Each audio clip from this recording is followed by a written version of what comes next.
अभी एक विवाद आ गया था, उस विवाद पर नहीं जाना चाहता। जो वो हज का सब्सिडी खत्म हुई तो कुंभ मेले का विषय आ गया। कुंभ मेला हम सब जानते हैं।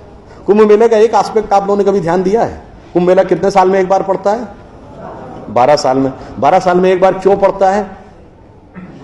क्योंकि वो जुपिटर की साइकिल पर आधारित है। बृहस्पति ग्रह हर 12 वर्ष के बाद अपना एक चक्कर पूरा करके उसी राशि में दोबारा आता है, इसलिए कुंभ मेला 12 वर्ष में एक बार पड़ता है। हजारों सालों से चला आ रहा है, ठीक है। तो इसका मतलब हमको पता था ना कि बृहस्पति की साइकिल 12 साल की है। इनको तो अभी 100 साल पहले पता चला कि बृहस्पति की साइकिल 12 साल की है। और उसके बाद हमको समझा दिया जाता है नहीं साहब हम अनसाइंटिफिक थे। अब आप एक और बड़ी मजेदार बात देख लीजिए। सूर्य ग्रहण और चंद्र ग्रहण पड़ता है तो उसका डेट और टाइम कौन तय करता है? सरकार घोषणा करती है ना, टीवी पे आता है, रेडियो पे आता है, अखबार में आता है। किस बेस पे आता है? नासा की फिजिकल ऑब्जर्वेटरी बताती है कि फलां तारीख को इतने बज के इतने मिनट पे सूर्य ग्रहण या चंद्र ग्रहण पड़ेगा, सोलर इक्लिप्स और ल्यूनर इक्लिप्स। मगर ये बताइए 1950 से पहले तो नासा की ऑब्जर्वेटरी नहीं थी। 1920 में जब अल्बर्ट आइंस्टीन ने रिलेटिविटी की थ्योरी दी, उससे पहले रिलेटिव मोशंस ऑफ प्लैनेट नहीं पता था। सॉरी, 1916 में। 1920 में एडविन हबल एक साइंटिस्ट हुए जिन्होंने एक्सपेंडिंग यूनिवर्स की थ्योरी दी, उससे पहले एक्सपेंशन ऑफ यूनिवर्स नहीं पता था। 1900 में मैक्स प्लैंक साइंटिस्ट हुए जिन्होंने लाइट की क्वांटम की थ्योरी दी, फोटॉन्स वाली, उससे पहले प्रोपोगेशन ऑफ लाइट ही नहीं पता था। 1897 में जे टॉमसन ने इलेक्ट्रॉन खोजा, उससे पहले आप मानते थे एटम अनडिविजिबल है। और 1633 में आप ये कहते थे, गैलीलियो को फांसी दे रहे थे इस बात के लिए कि उसने कहा सन रिवॉल्व्स राउंड द अर्थ गलत है। तो भैया आप 380 साल चल के जहां पहुंचे हैं, हमारा पंचांग तो युधिष्ठिर के जमाने से एज इट इज चला आ रहा है 5100 साल। मतलब ये लॉजिक नहीं है, ये तो साइंटिफिक। फिर भी हमें समझाया जाता है कि साहब जो हमने सोचा उस सब हम अनसाइंटिफिक थे, हम गलत थे। बड़ी मजेदार बात है। इन ए स्पैन ऑफ लिविंग जनरेशन, 50 साल में देखिए ये जो अर्बन नक्सल्स थे उन्होंने हमारे दिमागों में क्या क्या भरा और फैक्ट क्या था। 50 साल पहले जिस जिस चीज का मजाक उड़ाया गया वो चीज आज ठीक उसके उलट हो गई।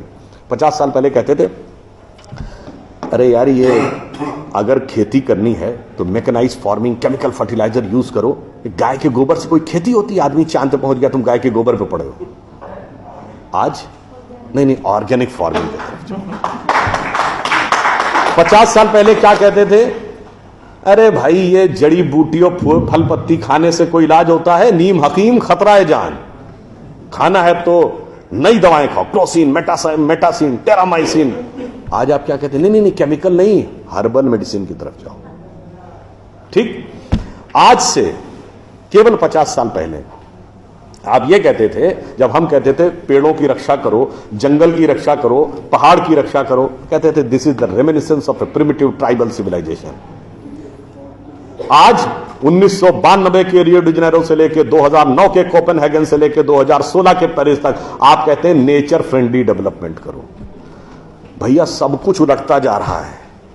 जो हमने कहा, जिसका आपने मजाक उड़ाया, वो सब कुछ सही होता जा रहा। अब मैं एक और बात कहूंगा जिसका कि बहुत मजाक उड़ाया गया, शायद हम लोग कभी ध्यान नहीं देते।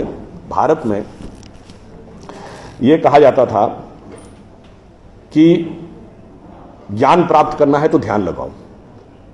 संत महात्मा जाके गुफा में ध्यान लगाते थे, पीर फकीर जाके कहते थे इल्हाम हो जाएगा।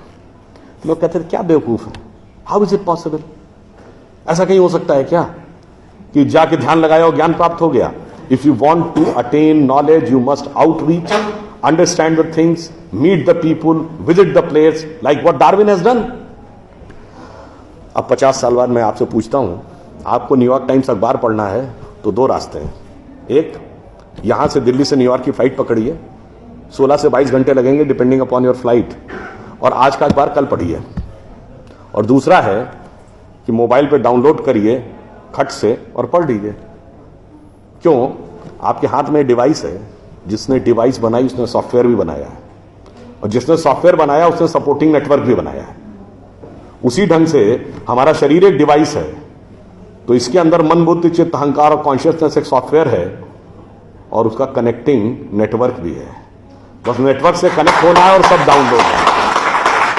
और अंत में मैं एक उदाहरण दूंगा। सब कुछ कहा जाता था कि पैसे के कारण शोषण हुआ, इसलिए खड़े हो जाओ, लोगों के साथ भिड़ जाओ। हमारे यहां परंपरा में त्याग का महत्व था। हम आपसे पूछें, दो राजा बताइए जो सबसे बड़े महान माने गए भारतीय संस्कृति में, राजा राम और राजा हरिश्चंद्र। दोनों इसलिए कि त्याग किया, इसलिए नहीं कि बड़ा बड़ा इलाका अलेक्जेंडर द ग्रेट की तरह कब्जा कर लिया। अब मैं एक आपको उदाहरण देता हूं, वो त्याग कैसे समाज में रचा बसा था। हमारे पूज्य संतों में से एक हुए संत रविदास, काशी के रहने वाले थे। उनके पास भगवान राम की एक मूर्ति थी। काशी नरेश उनके पास गए, कहा जाता था इतनी सिद्ध मूर्ति है, आप कृपया इसे मुझे दे दीजिए। ऐसी मूर्ति राजा के पास होनी चाहिए राजभवन में, ना कि इसमें मैं इस मूर्ति के वेट का 10 गुना सोना आपको दे दूंगा। उन्होंने मना कर दिया। उन्होंने कहा जी इसके वेट का 100 गुना सोना दे दूंगा। उन्होंने मना कर दिया। तो राजा को थोड़ा क्रोध आ गया। उसने कहा ऐसा है रैदास जी, आज जिस झोपड़ी में रह रहे हैं इसमें जितना सोना आ सकता हो नीचे से ऊपर तक उतना भर लीजिए, उतना मैं आपको देने को तैयार हूं। तो एक बार उनकी पत्नी का मन आया कि भाई ऐसा बढ़िया ऑफर नहीं मिलेगा, अब हमें इस पर विचार कर लेना चाहिए। रैदास ने क्या जवाब दिया? एक मोरो राम नाम धन, एक मोरी आशा, ऊ धन आई है ई चले जाइए, ना चाहे भगत रैदासा। मना कर दिया। रैदास जी क्या थे? वो जूते बनाते थे, आज की परिभाषा के अनुसार दलित थे। अब आप आइए, संत कबीर जुलाहा थे, आज की परिभाषा के अनुसार ओबीसी। जब उनके बेटे ने भगवान के भजन के बजाय पैसा कमाना शुरू किया तो कबीर ने क्या कहा? उनके बेटे का नाम था कमाल। उन्होंने कहा बूढ़ा वंश कबीर का, उपजा पूत कमाल, और हरि का भजना छोड़ के घर ले आया माल। यानी उन्होंने उसको डिस्कार्ड किया। आप त्याग में रह के दिखाएंगे। अब आप आइए, मीराबाई राज परिवार की थी आज के हिसाब से, फॉरवर्ड। और उन्होंने क्या कहा? पायो जी मैंने राम रतन धन पायो, और जन्म जन्म की पूंजी पाई बाकी सबे लुटायो। उन्होंने भी पैसे की तरफ नहीं रहा। और अंत में ये सब एक ही कंटेम्परेरी है, तुलसीदास जिन्होंने रामचरितमानस लिखी, वो ब्राह्मण थे, फॉरवर्ड आज के जमाने के हिसाब से। कहा जाता अकबर उनके पास गए। अकबर ने कहा कि आप हमारे दरबार में आकर स्थान ग्रहण करिए, हम आपको 60,000 की मनसबदारी देंगे। उस जमाने में मनसबदारी एक रैंक होती थी। तो जैसे 40,000 की मनसबदारी वॉज मैक्सिमम, 60,000 का मतलब हुआ कि राजा के बाद सबसे बड़ा स्टेटस आपका होगा। तो तुलसी ने क्या जवाब दिया? हम तो सेवक राम के हियो धरे दरबार, हमारे तो हृदय में भगवान राम का दरबार धरा हुआ है। तुलसी का अब होएंगे नर के मनसबदार। ये मैंने क्यों बताया? जो बातें ये अर्बन नक्सलिस्ट समझाते हैं कि शोषण किया गया, कैपिटलिज्म किया गया, अगर मार्क्स ने कहा धर्म एक अफीम है जो गरीबों को पिला दी जाती है ताकि अमीर उस पर हुकूमत करता रहे, पर यहां ऐसा नहीं था। मैंने दिखाया समाज का निचला वर्ग हो, मध्यम वर्ग हो, उच्च वर्ग हो, राज करने वाला वर्ग हो, सबने कहा जो त्याग करेगा वो महान होगा। इसीलिए हमारे यहां महात्मा गांधी महान हुए, ना कि प्रधानमंत्री रहने वाले नेहरू महान। तो इसलिए मैं अंत में ये कहूंगा आप सभी लोगों से कि ये जो मायावी रावण साधु का वेश बना के आता है, सूक्ष्म दृष्टि से इसको समझिए और आश्वस्त रहिए कि वो चाहे कितना भी मायावी हो, अंत में विजय हमारी ही होगी, क्योंकि हम आज दुनिया के यंगेस्ट नेशन है। जैसा अभी नलपत जी ने कहा ना कि भाई people like us we are in minority. हम देश दुनिया के सबसे युवा देश हैं, यह सत्य है, मगर यह अर्ध सत्य है। हम सबसे युवा देश और सबसे प्राचीन सभ्यता है। We are the youngest nation and the oldest civilisation.